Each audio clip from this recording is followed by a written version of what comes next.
बिस्मिल्लाहिर्रहमानिर्रहीम। अस्सलामु अलैकुम वरहमतुल्लाहि वबरकातुहू। मौत से पहले तौबा करने का फ़ायदा। मोहतरम नाजरीन, कामयाब इंसान वो है जिसका खात्मा तौबा पर हो जाए। इंसान ने तौबा की और अगला गुनाह सरजद होने से पहले पहले अल्लाह उसको अपने पास बुला लें।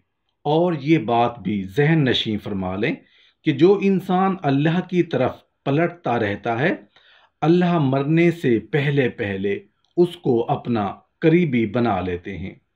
अल्लाह मौत से पहले ज़रूर उसे तौबा की तौफीक अता फरमाएंगे। जो आदमी एक मर्तबा भी मोहब्बत और प्यार और अल्लाह के डर से अल्लाह का नाम लेता है, अल्लाह उसकी ज़ुबान से इस लफ्ज़ यानी अल्लाह के निकले हुए की ज़ाय नहीं फरमाते। वो किसी न किसी मोड़ पर, मौका पर वो लफ्ज़ अल्लाह से निकला हुआ और अल्लाह के डर का कलमा निकला हुआ और वो तौबा का जुमला उसकी ज़ुबान से निकला हुआ कार आमद साबित हो जाता है।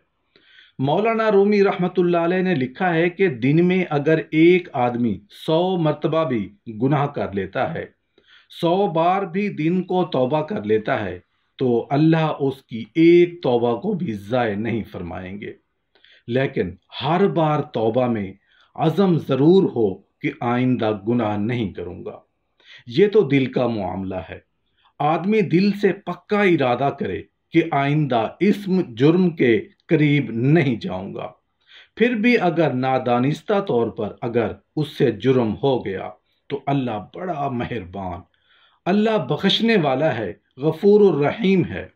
हज़रत अली करमल्लाहु वजहुल करीम ने देखा कि एक आदमी बैठे हुए तौबा कर रहा है, अल्लाह से मुआफ़ी मांग रहा है।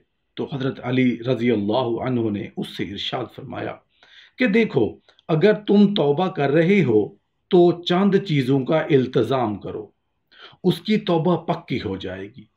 पहली शर्त यह है, तौबा करो कि जिस गुनाह से तौबा कर रहे हो उसे फिल वक्त छोड़ दो।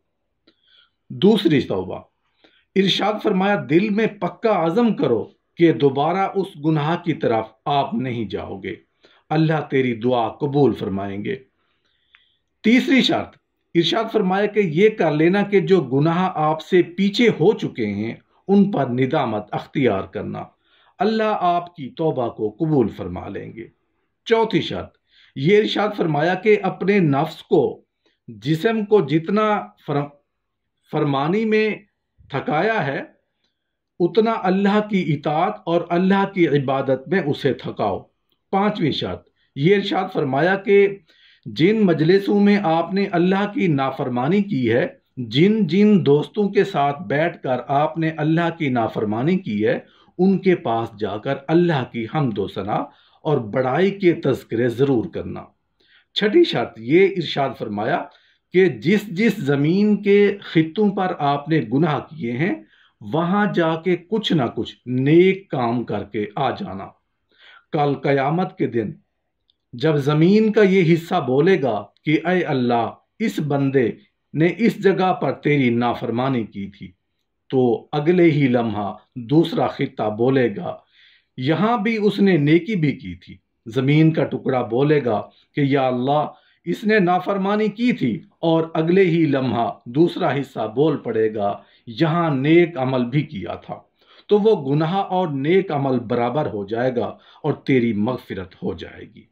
ये बात भी जहन नशी फरमा लें कि हदीस में भी इसका मफहूम नबी पाक सल्लल्लाहु अलैहि वसल्लम ने जिक्र फरमाया है कि जब इंसान गुनाह कर लेता है तो उस गुनाह के बाद आदमी को चाहिए कि वो नेकी कर ले, इसलिए कि नेकी करेगा, नतीजा ये होगा कि उस गुनाह की वजह से जो ये अल्लाह के नज़दीक नापसंदीदा हो गया और अल्लाह की निगाहों से गिर गया, और अल्लाह ने उसकी नाफरमानी की वजह से और गुनाह की वजह से लोगों के दिलों में उसकी जो नफ़रत डाली है, अगर उस गुनाह के बाद नेकी कर लेगा तो अल्लाह पाक उसको नफ़रत को वापस खींच लेगा और नफ़रत वहाँ से निकल जाएगी, और अल्लाह के यहाँ जो उस इंसान का मकाम गिरा है, اللہ اس مقام کو بلند فرما دیں گے۔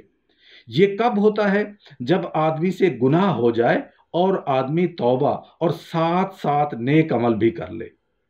اب اس بات کو سمجھنے کی ضرورت ہے کہ انسان کے جن جن اعضاء سے گناہ ہوئے ہیں انہی سے نیک عمل کریں۔ مثلا ہاتھ سے گناہ ہو گیا تو ہاتھ سے نیک کام کریں، پاؤں سے گناہ ہوا ہے تو پاؤں سے فرما برداری کی طرف چل کر جائیں، اور یہ نیت کریں کہ وہ جو میں نے نافرمانی کی طرف گیا تھا اب فرما برداری کی طرف چل کر جا رہا ہوں تاکہ کفارہ ہو جائے۔ زبان سے گناہ ہو گیا، کسی کو گالی دے دی، برا بھلا کہہ دیا، اب اس زبان کو اتنا ہی اللہ کی فرما برداری میں استعمال کرو، اللہ کی تسبیح میں استعمال کرو، قرآن کی تلاوت میں استعمال کرو۔ آنکھ سے گناہ ہو گیا ہے، آنکھ نے بد نگاہی کر لی، گناہ ہو گیا، نہیں کرنا چاہیے تھا، حرام ہے، حرام جگہ پر اس نے دیکھ لیا، جتنی اس نے حرام چیز کو دیکھا ہے اتنی ہی دیر اب یہ حلال چیز کو اور جائز چیز کو بھی دیکھے۔ جائز چیز کو دیکھنے کا کیا مطلب ہے؟ کہاں آنکھ کو استعمال کرے، اتنی دیر قرآن کو دیکھے گا تو کفارہ ہو جائے گا۔ اگر 10 منٹ بد نظری کی ہے تو 10 منٹ قرآن پاک کو دیکھ کر تلاوت کرے۔ اگر 10 منٹ بد نظری کی ہے تو 10 منٹ اپنی والدہ کی زیارت کرے، اپنے والد کی زیارت کرے اور پاس بیٹھ کر محبت بھری نگاہ سے دیکھے۔ یہ باپ کو دیکھنا بھی باعث اجر و ثواب ہے۔ تو جسم کے جس جزو سے اور جس عضو سے انسان نے گناہ کیا ہے اور جس وہ عضو سے آدمی گناہ کا صادر ہو چکا ہے، اسی عضو اور جسم کے اسی حصے کو اللہ کی فرما برداری اور اطاعت میں استعمال کرے، تو نتیجہ یہ ہوگا کہ انشاءاللہ گناہ کا کفارہ ہو جائے گا۔ اصل ضرورت اس بات کی ہے کہ انسان بار بار اللہ کی طرف رجوع کرتا ہے۔